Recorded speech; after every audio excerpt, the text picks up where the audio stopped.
only a mere 3 months after him obtained the title from defeating long-reign champion Stipe Miocic. Why would the UFC do this? Why is Ciryl Gane getting a title shot? And what is the big deal with the interim titles in the UFC in general? Let's take a look at that now.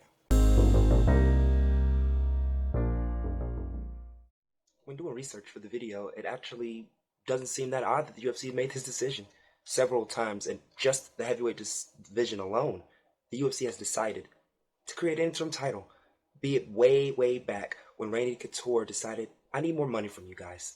Sound familiar? We'll get to that a little later. But Randy Couture decides he needs more money in competition. He vacates the title. This is how Andrei Arlovski, Andrei Arlovski, the pit bull, he becomes heavyweight champion. There was another situation that a lot of pundits are bringing up about Frank Mir when he got in a car accident. That's a legitimate reason to create an interim title. When your champion is inactive, when your champion can no longer compete, but is still defending and was a dominant champion. Now, we can go into a more recent scenario, which encapsulates this entire situation a lot easier. And it made me understand why the UFC made this financial decision. Again, financial. Mexico City, UFC's big debut. Cain Velasquez is returning off of injury, remember? And he's going to fight Fabricio Werdum. You remember that guy? Fabricio Werdum, hot commodity, long win streak at heavyweight. This is a big fight. Unfortunately, Cain Velasquez gets injured again. So they created an interim title for Mexico City. The interim title was Mark Hunt versus Fabricio Werdum. They needed to make money. They needed a big name, and they needed an attraction on that card. Everything is starting to sound a lot familiar. And not only the only champion that's left on the roster, because if you go down the line, there's really no one there. The baddest man on the planet is going to make a big statement in a big state. So the UFC just assumed everything would be great. Back that with the statements from Francis Ngannou's management stating that they had no idea, they feel blindsided and betrayed. These are the sources that are behind the scenes.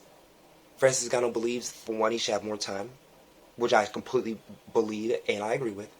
Two, he should be able to defend in a way where he can be put on a major stage as the A side. We don't need a champion versus champion foe scenario.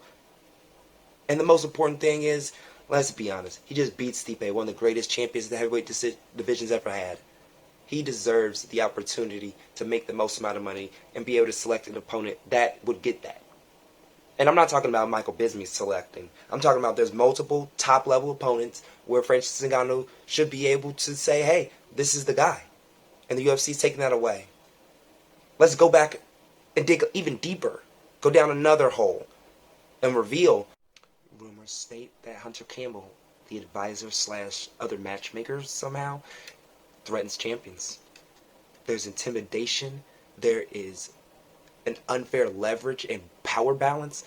And this is to a person who just won the championship. So imagine the things that Tyron Woodley was dealing with, reportedly, allegedly, and what we actually saw in real life. This just turns an entire different color, especially with one of the, breakout stars of this year, one of the most dynamic strikers the UFC has ever seen, definitely one of the strongest punchers.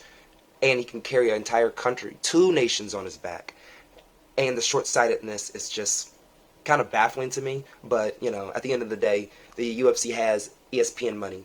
The UFC has site fee money. The UFC has pay-per-view money. The UFC has Venom money. They have every incentive to not pay these fighters and to do whatever they want and to press down in any situation that they can. And it will take somebody to stand up for this to end, because the UFC is not doing anything illegal. The UFC is making money and creating contracts that are fair for them. And, man, sacrifices are being made.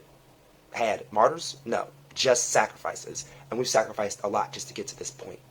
Stipe versus Francis 3 on the back burner in the woods. We have John Jones versus Ngannou. Distant memory.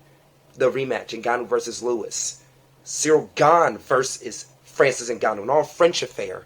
All these things are no concern to the UFC when they can make a fat stack in Texas. And that is the culture that needs to change in order for any champion to feel secure in the UFC in this climate. Hopefully I didn't bore you guys. Thank you for tuning in. Like, subscribe, all of that. Keefe Cannon on Instagram. Please follow that. And Keefe Punchy Panda on wonderful Twitter. I know it's different. Instagram, Twitter, Instagram, Keefy Cannon, Punchy Panda. Twitter, Punchy Panda. Follow. I appreciate you. God bless, and I hope you guys have a wonderful holiday.